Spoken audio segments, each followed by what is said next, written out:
سبحان الذی اسری بعبدہ، پاک ہے وہ ذات جو اپنے بندے کو رات کو لے گیا، لیلاً رات کے تھوڑے سے حصے میں، من المسجد الحرام الی المسجد الاقصی، مسجد حرام سے مسجد اقصی کی طرف، لنریہ من آیاتنا، تاکہ ہم ان کو دکھائیں اپنی نشانیاں، انہ هو السمیع البصیر، بے شک وہ سننے والا اور دیکھنے والا ہے۔ قرآن میں تو بس اتنا ہی تذکرہ ہے معراج کا، اور اسی سورہ بنی اسرائیل میں آگے چل کے آتا ہے وَمَا جَعَلْنَا الرُّؤْيَا الَّتِي أَرَيْنَاكَ إِلَّا فِتْنَةً لِلنَّاسِ وَالشَّجَرَةَ الْمَلْعُونَةَ فِي الْقُرْآنِ، کہ ہم نے جو آپ کو منظر دکھایا وہ ہم نے لوگوں کے لیے آزمائش بنایا ہے، جیسے ہم نے شجرہ ملعونہ کو آزمائش بنایا، دونوں چیزوں کو ہم نے کیا بنایا؟ آزمائش۔ تو قرآن میں بس اتنا تذکرہ ملتا ہے معراج کا، ایک تو سورہ بنی اسرائیل کے شروع میں پہلی آیت، اور ایک آگے جا کے 2-3 رکوع کے بعد۔ دوبارہ ریپیٹ کر دیتا ہوں، اللہ عیب سے پاک ہے جو اپنے بندے کو رات کے تھوڑے سے حصے میں مسجد حرام سے مسجد اقصی لے گیا تاکہ ہم انہیں اپنی نشانیاں دکھائیں، اور اللہ نے دوسری جگہ فرمایا کہ ہم نے جو منظر آپ کو دکھایا، یہ منظر بھی اور شجرہ ملعونہ بھی، یہ دونوں لوگوں کے لیے آزمائش ہیں۔ یہ بلب جل بجھ رہا ہے، اس سے کچھ نہیں ہوگا، بے فکر رہیں۔ یہ دونوں چیزیں لوگوں کے لیے آزمائش ہیں۔ باقی اس کی تفصیل حدیث میں ملتی ہے کہ براق پر بیٹھ کر آپ صلی اللہ علیہ وسلم گئے، مسجد اقصی پہنچے، بہت دور ہے مسجد اقصی، وہاں اللہ تعالی نے تمام پیغمبروں کو جمع کیا جن کی آپ صلی اللہ علیہ وسلم نے امامت کی، اور پھر اللہ تعالیٰ نے آپ کو وہاں سے آسمانوں پہ لے گئے اور اپنا قرب عطا کیا، اور پھر آپ صلی اللہ علیہ وسلم کی مختلف پیغمبروں سے مختلف آسمانوں پر ملاقاتیں ہوئیں۔ آپ کو معراج میں 50 نمازوں کا تحفہ دیا گیا، جو آہستہ آہستہ کم ہوتے ہوتے 5۔ اس سے پتہ چلتا ہے کہ بارگیننگ جو ہے نا، بارگیننگ یہ تو اللہ اس کے رسول کے درمیان میں بھی ہوئی ہے۔ لوگ کہتے ہیں جو ہم نے قیمت بول دی بس اسی پہ خرید لو، ایک زبان، ایسا نہیں ہوتا بھائی۔ بارگیننگ آپ نے بولنے پر کوئی گورنمنٹ کی طرف سے پابندی نہیں، آپ 1 کروڑ روپے بول دو، ہم تو کہیں گے نا بھائی یہ اتنے کی دو گے تو ٹھیک ہے، تھوڑا کم کر لو، تھوڑا کم کر لو۔ تو لچک ہونی چاہیے انسان کی طبیعت میں، یہ نہیں کہ بس ایک ہی زبان ہے جو بول دیا۔ اب اللہ نے 50 نمازیں دی تھیں، کم کرتے کرتے کتنی کر دیں؟ وہی 5۔ سوال پیدا ہوتا ہے جب 5 ہی کرنی تھی تو 50 کہنے کی ضرورت کیا تھی؟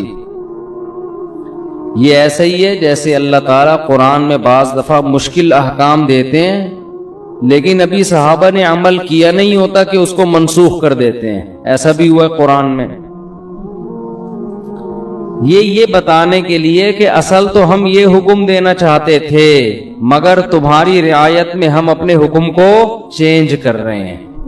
اگر پہلے ہی حکم دیا جاتا نا آسان والا تو پتہ کیا چلتا کہ اللہ اصل کیا چاہتے تھے اور آسانی کر کے کیا چاہتے ہیں۔ تو اصل تو یہ تھا کہ اللہ چاہتے تھے ہم دن میں کتنی نمازیں پڑھیں؟ 50 ٹائم، لیکن اللہ کو پتا تھا کہ یہ مشکل میں پڑ جائیں گے اور جہنم میں جانے والوں کی تعداد اور زیادہ بڑھ جائے گی، اس لیے اللہ نے کہا کہ میں تمہاری رعایت کرتا ہوں۔ جیسے بیوہ عورت کو نکاح کے پیغام سے اللہ نے منع کیا، لیکن اللہ نے فرمایا اللہ کو پتا ہے تم باز نہیں آؤ گے تو اشارتاً پیغام بھیج سکتے ہو، اس زمانے کی بات ہے۔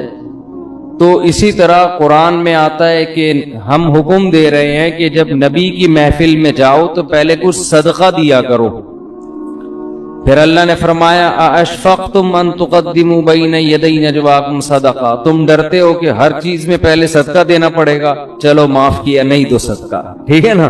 تو یہ قرآن کی عادت ہے، اس سے اللہ کی رحمت کا پتہ چلتا ہے، اور یہ بھی کہ اسلام کے احکام میں بھی اللہ نے ہمیں یہ بتایا ہے کہ میں بھی تمہاری طبیعت کا، تمہاری کمزوری کی رعایت کرتا ہوں۔ تو جب اللہ ہماری رعایت کر کے احکام دے رہا ہے تو ہمیں بھی اپنے ماتحتوں کا خیال بولو کرنا چاہیے۔ اللہ ہمیں بتاتا ہے کہ اصل تو میں یہ کہنا چاہتا ہوں، یہ چاہتا ہوں حکم ہو، لیکن تم نہیں عمل کر سکو گے، چلو یہ اس پر عمل کرو۔ تو جب اللہ انسانوں کی رعایت کرتا ہے تو انسانوں کو بھی چاہیے کہ وہ ایک دوسرے کی رعایت کرا کریں، اتنا بوجھ کسی پہ نہ ڈالیں کہ بس تیر کی طرح سیدھے چلو تم۔ ایسا نہیں ہو سکتا بھائی، انسان ٹیڑھا میڑا ہے، آڑا ترچھا ہے، اس کو بالکل ہر چیز میں ایکوریٹ کرنے کی کوشش کریں گے نہ، کوئی بھی نہیں ہو سکتا۔ کوئی بھی کا مطلب مسجد کا امام بھی پورا سیدھا، نہ مفتی صاحب پورے سیدھے ہو سکتے ہیں، نہ مسجد کے امام ہو سکتا ہے، نہ کوئی بزرگ پورے ایکوریٹ ہو سکتے ہیں۔ لوگ کہتے ہیں مفتی صاحب نے اس دن بیان میں یہ بول دیا تھا، مفتی صاحب اس دن مہانڈا موڑ پہ بیٹھے ہوئے ٹانگ پہ ٹانگ رکھ کے چائے پی رہے تھے، یہ علماء کے بیٹھنے کا طریقہ نہیں ہوتا۔ اس دن مفتی صاحب نے کہہ دیا تھا بھاڑ میں جائے۔ چلتا ہے مارکیٹ میں سب، ہاں کچھ لوگ بیٹھے ہیں کیڑے نکالنے کے لیے، کچھ لوگ کیا ان کا کام ہی یہی ہے کہ اس کے کیڑے جمع کر کے ایک شاپر میں لا کے پوری کیڑوں کی دکان کھولی ہوئی ہے انہوں نے، وہ ان کا کام ہی یہی ہے کہ ایک دوسرے کی غلطیوں کو ہائی لائٹ کرنا، اور خود اتنے بڑے بڑے بلینڈر ان لوگوں سے ہوتے ہیں کہ اگر کوئی دوسرا ان کی غلطیاں جمع کرنا شروع کر دے تو الامان والحفیظ۔ تو لچک ہے بھائی، لچک، لوگوں کی رعایت کیا کرو۔ نمازیوں کی رعایت کا حکم ہے مسجد کے امام کو، اتنی لمبی نمازیں نہ شروع کر دو کہ لوگ کھڑے کھڑے تھک جائیں۔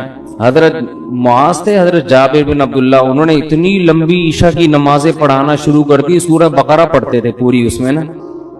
اب ایک صحابی تھے، وہ کھڑے کھڑے تھک جاتے، وہ ایک دن نماز توڑ کے چلے گئے اور جا کے نبی صلی اللہ علیہ وسلم سے شکایت کی کہ یہ اتنی لمبی عشاء کی نماز پڑھاتے ہیں۔ اچھا، جب وہ گئے نماز میں تو ان کو صحابی رسول نے کہا کہ تم منافق ہو گئے ہو۔ تم کیا ہو گئے ہو؟ کیونکہ نماز میں تم کیا کر رہے ہو؟ شارٹ نماز چاہیے، یہ تو منافق کا دل نماز میں نہیں لگتا، تو فتویٰ دیا کہ تم کیا ہو گئے ہو؟ منافق۔ انہوں نے جا کے نبی صلی اللہ علیہ، حضرت معاذ بن جبل تھے، انہوں نے جا کے نبی صلی اللہ علیہ وسلم کو بتایا کہ یا رسول اللہ اتنی لمبی نماز پڑھا رہے ہو، اوپر سے مجھے فتویٰ کے دے رہے ہیں، تم منافق ہو۔ تو آپ صلی اللہ علیہ وسلم نے حضرت معاذ کو بلایا، افتان انت یا معاذ، اتنا غضبناک ہوئے، اے معاذ تم لوگوں کو فتنوں میں ڈال رہے ہو، نماز سے، یعنی تم تو ان کو آزمائش میں ڈال رہے ہو کہ نماز سے ان کے دل میں نماز کی نفرت پیدا کر رہے ہو، اور پھر آپ نے ان سے امامت چھین لی، اور پھر تھوڑے دنوں بعد واپس امامت دے دی ان کو، یعنی تنبیہ کے لیے۔ تو امام کو چاہیے لوگوں کی رعایت کرے، خطیب کو چاہیے بیان میں بھی لوگوں کی رعایت کرے، ان کی مینٹل لیول سے اوپر کی باتیں نہ کرے، ایک دم 4 شادیوں پہ نہ آ جایا کرے، ٹھیک ہے، پہلے ان کو دوسری شادی سمجھائے، جب 6 مہینے میں یہ سمجھ میں آئے کہ پھر تیسری۔ ہم ڈائریکٹ کیا کرتے ہیں، تو اس پہ لوگ کہتے ہیں یار یہ پتہ نہیں کس قسم کی باتیں کرتا ہے۔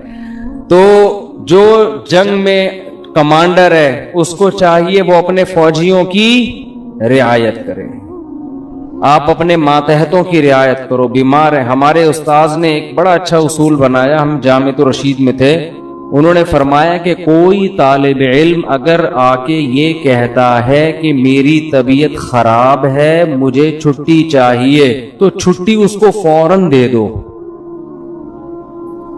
یہ تحقیق بعد میں ہوتی رہے گی کہ طبیعت واقعتاً خراب بھی ہے یا نہیں ہے۔ وجہ اس کی یہ کہ امکان ہے کہ ٹوپی کر رہا ہوں، امکان ہے اس بات کا کہ ہو سکتا ہے جھوٹ بول رہا ہوں، لیکن اس کا بھی امکان ہے کہ ہو سکتا ہے سچ بول رہا ہوں۔ اب آپ نے بدگمانی کر کے کہ یار لگ تو رانی ہے شکل سے کہ بیمار ہے، چھٹی نہیں دی اور وہ واقعتاً ہے کیا بیمار ہے، تو کتنی مصیبت میں آئے گا کہ نہیں آئے گا؟ تو وہ ہوتی رہے گی تحقیق، لیکن فوراً اس کو رخصت ملنی چاہیے، کیونکہ اس کا خطرہ ہے کہ واقعتاً سچ کہہ رہا ہو